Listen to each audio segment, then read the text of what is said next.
Llevas semanas aguantando una conducta en tu equipo que no debería seguir ocurriendo. Ya has tenido la conversación más de una vez. Has sido claro, has dado margen y has documentado. Sin embargo, la conducta sigue. Ahora tocaría aplicar consecuencias, pero en cuanto piensas eso, hay algo que te detiene en seco. ¿Y si se coge una baja por estrés o acoso? ¿Y si recursos humanos se pone de su parte? ¿Y si la empresa o el jefe no me respaldan y quedo yo como el malo? Ese miedo es totalmente legítimo, pero también es el mecanismo exacto que usa quien no quiere cambiar para que tú no hagas nada. Y mientras tú no haces nada, tu equipo, tus compañeros y tus jefes lo ven y sacan sus conclusiones. Soy Jesús Soler y en los próximos minutos vamos a hablar de lo que nadie te enseña sobre aplicar consecuencias. Porque el miedo a lo que pueda pasar es en muchas ocasiones mucho más grande que el problema real. ¿Qué te protege de verdad cuando tienes que actuar? Y cómo documentar adecuadamente una situación para que te cubra a ti y no solo al proceso. Al final del vídeo te comparto el registro de desviación. Es el documento exacto para que el mando tenga respaldo real cuando decide que es el momento de aplicar consecuencias escaladas. No es un formulario de recursos humanos, es tu escudo balístico profesional. Pero primero necesitamos desmontar el miedo, porque mientras sigas creyendo que aplicar consecuencias te convierte automáticamente en el malo de la peli, nunca vas a conseguir liderar con autoridad e influencias reales. Cuando un líder de equipo me dice que no puede aplicar consecuencias, casi siempre tiene detrás uno de estos tres miedos que son reales pero manejables. El primero, miedo a la baja por estrés o por acoso. Es el más paralizante porque parece que solo con exigir ya eres el agresor, y en algunos entornos esa narrativa existe de verdad. Pero hay una diferencia enorme entre exigir con proceso y normativa o exigir emocional o arbitrariamente. La primera te protege, la segunda no. La acumulación de documentación importa, el proceso importa, el tono en el que lo hagas también, y el cómo corrijas o el cómo hagas las cosas también importa mucho.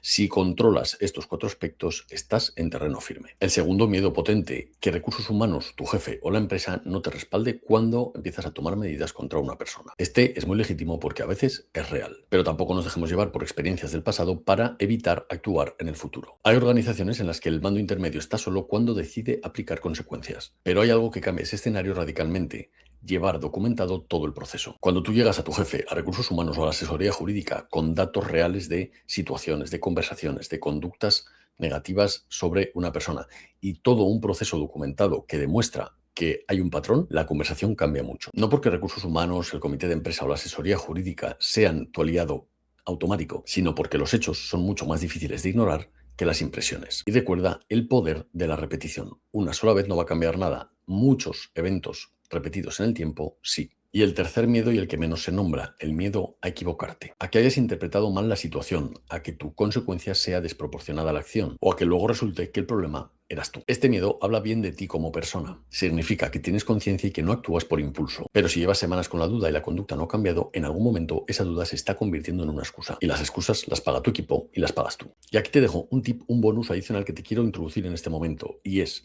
coge tu mayor miedo y mátalo. Te animo a coger papel y boli y escribir cuál es el mayor miedo que te produce esta situación. Quizás sea a ser denunciado por acoso laboral o a que se te cojan una baja. Coge ese miedo y prevé lo que puede suceder. Si, por ejemplo, tienes mucho miedo a que te denuncien por acoso, consíguete ya un seguro de responsabilidad civil o un abogado, de tal forma que hagas todo el proceso adecuadamente con su asesoramiento, o incluso que estés preparado para esa posible denuncia en el futuro y que preveamos todo aquello que puede evitarlo. De esta forma eliminarás tu mayor miedo y tendrás mucho más, digamos, respaldo moral tuyo propio interno para llevar las acciones a cabo que tienes que hacer. Y ahora vamos a lo verdaderamente importante: ¿qué te protege de verdad cuando quieres aplicar consecuencias? Ya te adelanto que no es la buena voluntad, no es tu puesto o cargo y tampoco es llevar la razón. Te protege el proceso con tres elementos concretos. Uno, el hecho registrado y no la impresión. Cada vez que hay una conducta que cruza la línea, se escribe fecha, hora, qué ocurrió, dónde ocurrió, quiénes estaban presentes. En definitiva, tomar una descripción detallada de los hechos. También qué impacto tuvo en el equipo y en el trabajo, sin adjetivos ni interpretaciones. El martes a las 10 de la mañana, cuando estábamos en una reunión y se le ordenó un cometido, esta persona ignoró repetidamente al jefe delante de 4 testigos que eran X, Y y Z. Eso es un hecho, no se puede discutir. Punto 2. Dar los cometidos por escrito a esta persona cuidando el cómo. Cada vez que tenemos una conversación correctiva o un cometido que queremos mandarle a esta persona,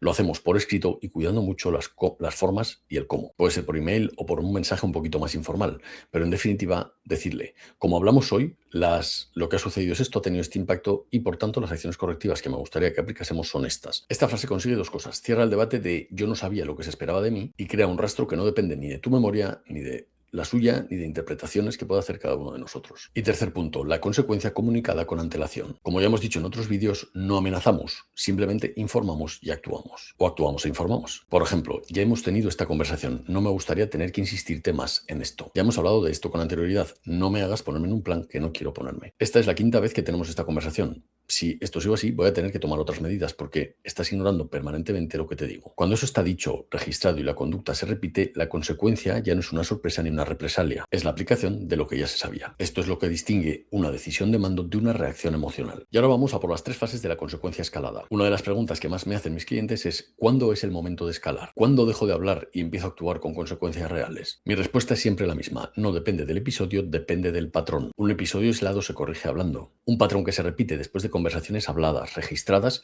ya necesita otras consecuencias en escala. Fase número 1. Conversación correctiva. Esto es lo que hemos visto en otros vídeos. Hecho, impacto, listón mínimo y, en su caso, consecuencias comunicadas. A mí me gusta tener esta conversación de 3 a 5 veces sobre la misma conducta. Si la conducta cambia, el proceso se cierra. Incluso si hace algo bueno, se le comunica también en las próximas semanas. Es decir, debemos hacer cierto seguimiento de esa persona por si corrige y lo hace bien, para reforzar ese comportamiento positivo. Si no cambia, por el contrario, pasamos a la siguiente fase. Fase 2, consecuencias visibles no disciplinarias. Por ejemplo, más supervisión y menos autonomía. Podemos sacarlo de los proyectos que le interesan. Podemos marcar más distancia en la relación profesional. Y estas consecuencias no necesitan ni papeles ni recursos humanos. Son decisiones y acciones tuyas como mando y como persona. Y se aplican sin anunciarlas como castigos. Simplemente se ejecutan. Hay una acción y una consecuencia. Y así el mensaje no se dice, se demuestra. Y pasamos a la fase 3, proceso formal con respaldo institucional.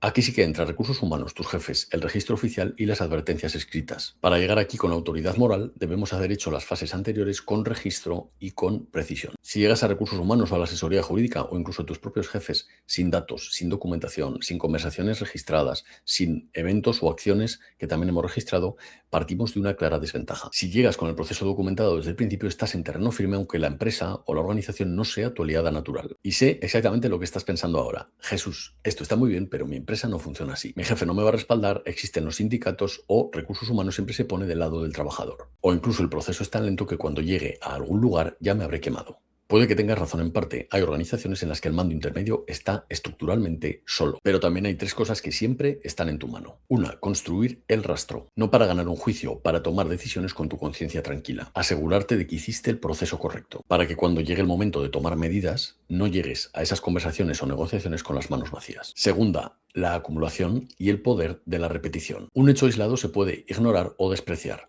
Una acumulación de datos durante 3 meses de 10 conversaciones y conductas o 20 que están documentadas son mucho más difíciles de ignorar. La insistencia con datos no es terquedad. Es la estrategia del que sabe que tiene la razón y que no va a ser tan fácilmente derrotado. Y la tercera y una de las más importantes. Esto es una lucha de voluntades. Y la voluntad se refuerza cuando actúas con honestidad y con justicia para todo el equipo. Cuando proteges al que trabaja bien. Cuando aplicas el mismo criterio para todos. Y cuando no actúas por ego ni por venganza, sino porque el equipo te necesita. Si haces esto, eres el bueno de la peli. Y el bueno debe ganar. Pero no te voy a engañar, llegados a este punto vamos a necesitar mentalidad, voluntad de vencer y fortaleza para soportar este proceso. Eso sí, en el momento en el que arranques el proceso va a faltar mucho menos tiempo para el resultado. Y recuerda que siempre el éxito premia la velocidad. No la toma de decisiones emocionales, sino la velocidad a la hora de tomar decisiones y actuar. Y vamos ahora por el documento que de verdad te protege, el registro de desviación. No es un formulario de recursos humanos ni es una denuncia. Es un documento tuyo, de uso interno, en el que vamos acumulando la información desde el primer episodio y que nos va a ayudar en el momento en el que tengamos que actuar. Tiene solo 4 campos. 1. Fecha, lugar y contexto. ¿Cuándo ocurrió? ¿En qué situación? ¿Y quién estaba presente si es relevante? Sin interpretaciones, solo el escenario. 2. El hecho concreto. ¿Qué dijo o hizo la persona exactamente? Incluso qué hicimos y dijimos nosotros. Y recuerda, sin adjetivos, sin etiquetas, sin opiniones ni interpretaciones. No nos va a servir un tuvo mala actitud o un me respondió mal, pero sí, como me decía el otro día una clienta que le había respondido claramente, no lo pienso hacer. Y era un cometido totalmente legítimo dentro de sus atribuciones y su puesto. Campo 3. El impacto en el trabajo, en el equipo y en el resultado. Este campo es el que convierte un hecho personal en un problema profesional. Sin impacto documentado es tu palabra contra la suya. Con el impacto del equipo documentado es un problema del equipo que tú solo gestionas. Y campo 4 y último. La acción tomada. ¿Qué acción hemos decidido ejercer cuando se ha producido ese hecho? Es decir, ¿qué hiciste tú después? Si hubo conversación, cuándo fue y qué se acordó en ella, si hubo alguna consecuencia, cuál fue. Este campo cierra el ciclo y demuestra que no hemos ignorado la situación, sino que hemos intentado resolverla. 4 campos con una tabla sencilla que puedes llevar en el Excel, en el Drive, la puedes tener almacenada en tu teléfono móvil, en las notas o incluso en una aplicación tipo Notion. El formato no importa, la constancia actualizándola sí. Y hay una regla de oro y es: se escribe en el momento adecuado, justo cuando ha sucedido o justo después. No a la semana siguiente, cuando ya no recuerdas los detalles exactos o cuando las emociones ya te pasan una mala pasada o estás harto. La memoria es muy mal testigo,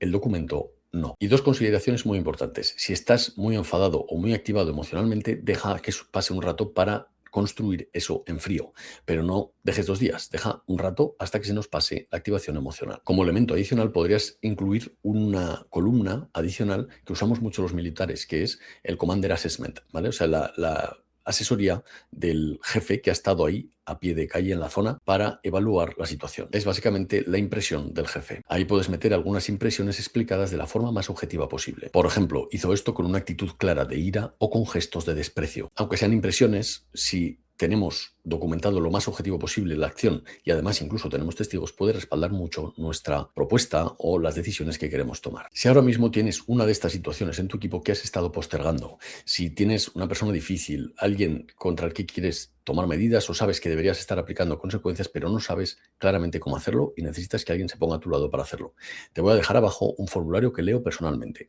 Es el triaje de mando. En él puedes rellenarlo si eres un líder que manda un equipo ahora mismo y tiene una situación que quiere resolver.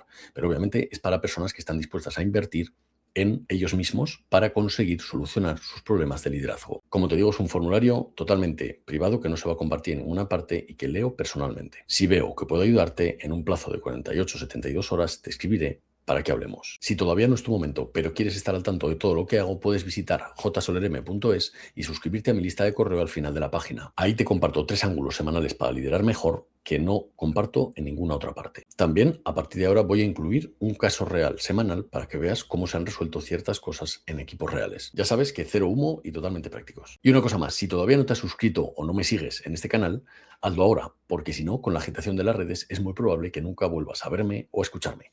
Te deseo una feliz semana y te envío un abrazo fuerte. Nos vemos en el siguiente. Hasta luego.